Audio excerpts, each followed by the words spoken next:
से ठंडी गहरी धुन निकलती थी। अनिल ने सिर पटक कर भागने की कोशिश की, लेकिन उसकी दृष्टि लगातार उस औरत की तरफ जा रही थी। उसकी चीख, उसका पिघलता चेहरा, लोहे की कीलों वाले पैर, सब कुछ एक साथ उसकी आंखों में उलझा हुआ था। और जैसे ही अनिल ने अपने घर की ओर देखा, वह सड़क अब सामान्य नहीं लग रही थी। पेड़ की शाखाएं मानो हाथ की तरह फैल रही थीं, और घर के दरवाजे तक पहुंचते पहुंचते अनिल का मन कांप रहा था, जैसे हर कदम के साथ वह औरत उसके पीछे खड़ी हो। उसकी हंसी हवा में गूंज रही थी, और अंत में जब उसने घर का दरवाजा खोला और अंदर घुसा तो उसे लगा कि शायद अब वह सुरक्षित है।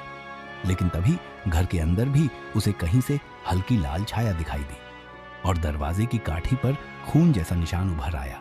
उसकी सांसें तेज हो गईं और उसकी आंखें डर से फैल गईं।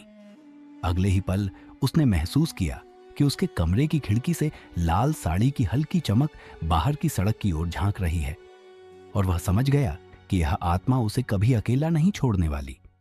उसकी हर रात अब डरावनी होने वाली थी, और अनिल ने महसूस किया कि यह केवल एक चेतावनी नहीं थी, बल्कि उसका जीवन हमेशा बदल देने वाला भूतिया अनुभव बन गया। और तब से उसने कभी रात में उस सड़क से गुजरने की हिम्मत नहीं की।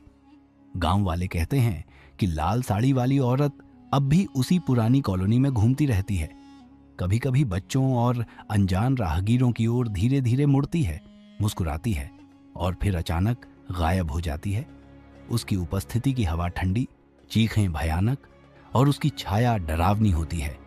और जो लोग भी उसकी झलक देखते हैं, वे कभी भी रात में अकेले वहां जाने की हिम्मत नहीं करते।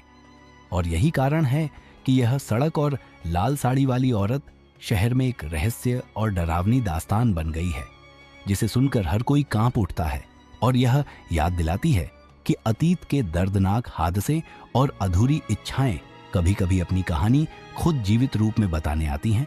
और इस कॉलोनी की रातें अब भी उसी लाल साड़ी की डरावनी उपस्थिति से सन्नाटे और भय में डूबी रहती हैं, जहां अंधेरे में हर कदम के साथ अनजाने खतरों का एहसास होता है। और अनिल की भयानक रात की यादें हर किसी को सचेत करती हैं कि वहां का रहस्य केवल वास्तविक ही नहीं, बल्कि हमेशा जीवित और सतर्क करने वाला है। और लाल साड़ी वाली औरत की आत्मा अब भी उस सड़क पर घूम रही है, हर किसी के डर और कल्पना की सीमा को चुनौती देती हुई।